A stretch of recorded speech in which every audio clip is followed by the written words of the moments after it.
Greetings, ladies and gentlemen, and also the honorable jury. Today I will bring you the second sentence of the debate. It is, school should expel student who committed a bullying case.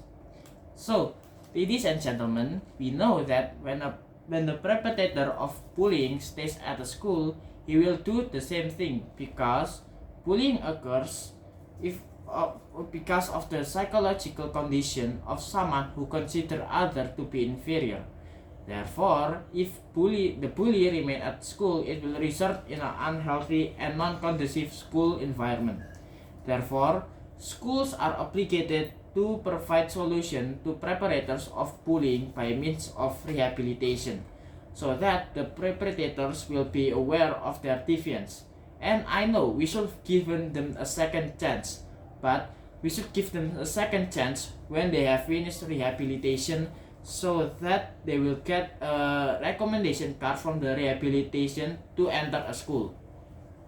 Now, my definition of bullying in my case is an act of oppression or violence that are carried out intentionally and repeatedly to hurt other. Bullying can be physical, verbal, and other.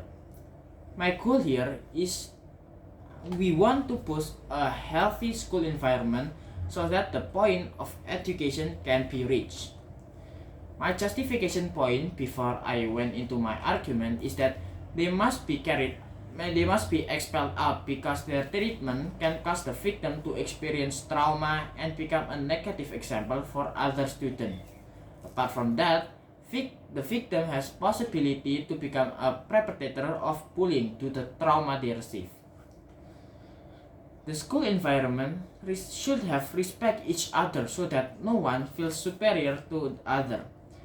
All students can participate in the teaching and learning process with a sense of security and comfort. And we believe that if school can do this, then an ideal school will be formed. If we look at the case, if verbal and physical bullying occurs, it will change the student psychology. The impact of studying at this school will not be optimal. With a school that can be safe and comfortable place, student achievement will increase because students can learn in safe and conducive situation. Whereas if bullying behavior occurs at school, other students will study with fear, and this will improve learning achievement student decrease. Even though bullies still get a second chance, they must receive rehabilitation first and get the recommendation letter from them.